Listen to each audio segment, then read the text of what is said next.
Hello' everyone, মই কুমকুম বৰাই আপোনালোক সকলোকে পুনৰবাৰ স্বাগতম জনাইছোঁ মোৰ চেনেল কুচিছ কিটচেনলৈ। আজি মই লৈ আহিছোঁ ষ্টিমড এগ বাটাৰ মছলা। আৰু ষ্টিমড এগটো কেনেকৈ বনায় সেইটো মই আপোনালোকক দেখুৱাম। চাই লওঁচোন আহক।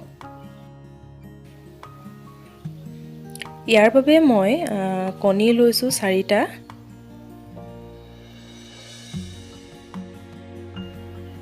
ইয়াত এতিয়া মই সোৱাদ অনুযায়ী নিমখ দিছোঁ। ৰঙা জলকীয়াৰ গুড়ি দিছোঁ অকণমান, আপোনালোকে প্ৰয়োজন অনুসাৰে ল'ব।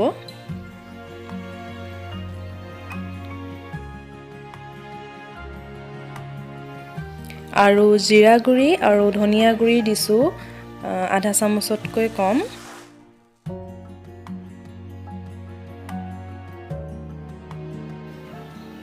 এইখিনি এতিয়া খুব ভালকৈ মই ফেটি লৈছোঁ, গোটেইখিনি যাতে ভালদৰে মিক্স হৈ যায়। 5-10 মিনিটমান সময় ফেটিব লাগে।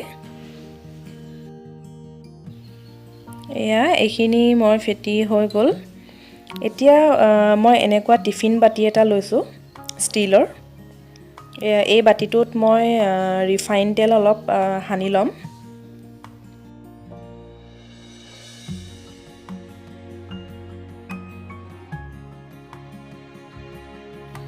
তেলটো খুব ভালকৈ চবফালে সানি ল'ব, নহ'লে পাছত এইখিনি উলিয়াবলৈ আমাৰ দিগদাৰ হ'ব। আৰু এতিয়া মই এই কণীখিনি ইয়াত ঢালি দিম আৰু এইখিনি মই ভাপত সিজাম।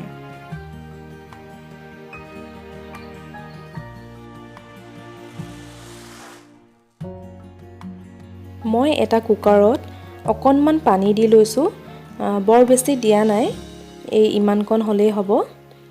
আৰু ইয়াৰ ভিতৰত মই এতিয়া এডাল ষ্টেণ্ড দি দিম আৰু টিফিনৰ বাতিটো মই ইয়াত দি দিম। তাৰ পাছত মই ঢাকন মাৰি এইখিনি 1 বা 2টা চিটি মৰালৈকে সিজাম। আৰু ইয়াত টিফিনৰ বাতিটোৰ ওপৰত এখন ঢাকনো মই লগাই দিছোঁ। এনেকৈ। মোৰ এইখিনি হৈ গ'ল। এখন কেৰাহীত মই 3 চামুচ তেল আৰু 1 চামুচ বাটাৰ গৰম হ'বলৈ দিছোঁ। আৰু এইফালে মই লৈছোঁ এটা ডাঙৰকৈ কাটি লোৱা পিঁয়াজ, 2টা বিলাহী, আদা নহৰু পেষ্ট 1 চামুচ, কাজু 4-5টামান, নিমখ সোৱাদ অনুযায়ী, ৰঙা জলকীয়াৰ গুড়ি আধা চামুচ, গৰম মছলাৰ গুড়ি আধা চামুচ আৰু লং, ইলাচি, ডালচেনি লৈছোঁ। লং 3টা লৈছোঁ আৰু ডালচেনি এটুকুৰা, ইলাচি 3টা। এইখিনি কণীখিনি মই উলিয়াই এনেকৈ সৰু সৰু পিচ কৰি কাটি ল'লোঁ। ইমানটো পিচ কৰিছোঁ মই। চাওকচোন কিমান কোমল হৈছে। এইখিনি এইফালে মোৰ কেৰাহীত তেল আৰু বাটাৰ গৰম হৈ আছে।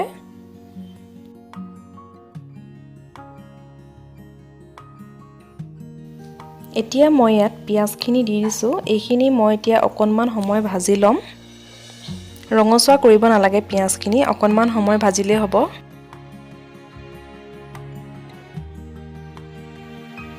পিঁয়াজখিনি মোৰ ভজা হৈ গৈছে, ইয়াতকৈ বেছি মই নাভাজোঁ। ইয়াত এতিয়া আদা নহৰুৰ পেষ্ট দিছোঁ 1 চামুচ।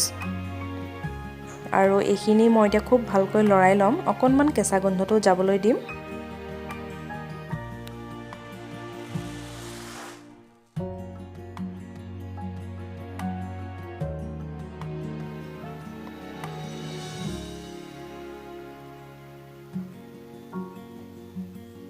ইয়াত এতিয়া মই লং, ইলাচি আৰু ডালচেনি দি দিছোঁ।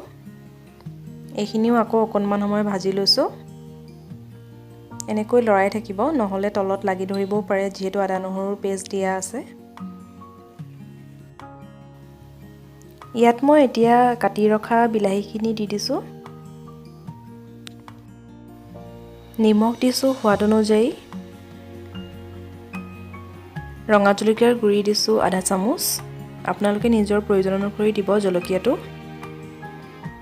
আৰু গৰম মছলাৰ গুড়ি দিছোঁ আধা চামুচ।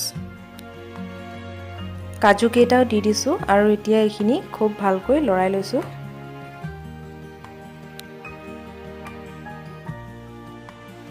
এইখিনি মই এতিয়া এনেকৈ অলপ সময় সিজিবলৈ দিম আৰু মাজে মাজে লৰাইও থাকিম। প্ৰায় 3 মিনিটমান সময় এইখিনি এনেকৈ ভজাৰ পিছত মই ইয়াত পানী দিছোঁ অলপমান। এইখিনি এতিয়া সিজিবলৈ দিম পানী শুকাই যোৱালৈকে। এইখিনি পানী শুকালে আৰু মই এতিয়া এইখিনি অকণমান ঠাণ্ডা কৰি ভালকৈ এটা স্মুথ পেষ্ট বনাই ল'ম। মই আকৌ এখন কেৰাহীত 2 চামুচ তেল গৰম হ'বলৈ দিছোঁ। এইখিনি পেষ্ট কৰি ল'লোঁ মই। তেল গৰম হোৱাত মই আদা নহৰুৰ পেষ্ট দিছোঁ আধা চামুচমান। এইখিনি অকণমান ভাজি ল'ম। ইয়াত এতিয়া মই ভাপত সিজোৱা কণীৰ টুকুৰাকেইটা দি দিছোঁ আৰু এইখিনি অকণমান সময় ৰোষ্ট কৰি ল'ম।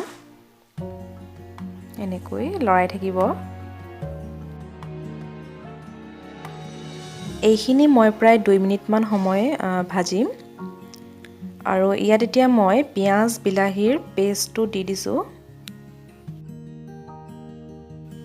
মই ইয়াত অকণমান পানীও মিক্স কৰি দিছোঁ, নহ'লে পেষ্টটো বহুত ডাঠ হয়। আপোনালোকে ডাঠকৈ ৰাখোঁ বুলি ক'লেও ৰাখিব পাৰে, কিন্তু অকণমান পানী দি দিলে খাবলৈ ভাল হয়। এইখিনি মই এতিয়া 1 বা 2 মিনিট সময় সিজাম। এইখিনি উতল অহাত মই কচুৰি মেথি অলপ ক্ৰাছ কৰি দিছোঁ। কচুৰি মেথি নাথাকিলে আপোনালোকে ধনিয়া পাতো দিব পাৰে। মোৰ এইখিনি হৈ গৈছে। ইয়াত কালাৰটো ইমানকৈ ধৰিব পৰা নাই, কিন্তু ইয়াতকৈ অলপ ৰঙচুৱা হৈছে। মোবাইলত কৰাৰ কাৰণে ভিডিঅ'টো আৰু ফ্লেছ অন কৰি থোৱাৰ কাৰণে বৰ এটা ভালকৈ কালাৰটো অহা নাই। মই উলিয়াই দেখুৱাম বাৰু বাটিত। এয়া চাওকচোন, ৰেডি হৈ গ'ল কণীৰ পৰা বনোৱা পনীৰ বাটাৰ মছলা। কিমান ধুনীয়া কালাৰ আহিছে দেখিছেনে? আৰু খাবলৈও বহুত টেষ্টি হয়। পিঁয়াজ বিলাহী এইবিলাক যদি আমি ভাজি লৈ পেষ্ট কৰোঁ তেনেহ'লে সোৱাদটোৱেই বেলেগ হয়।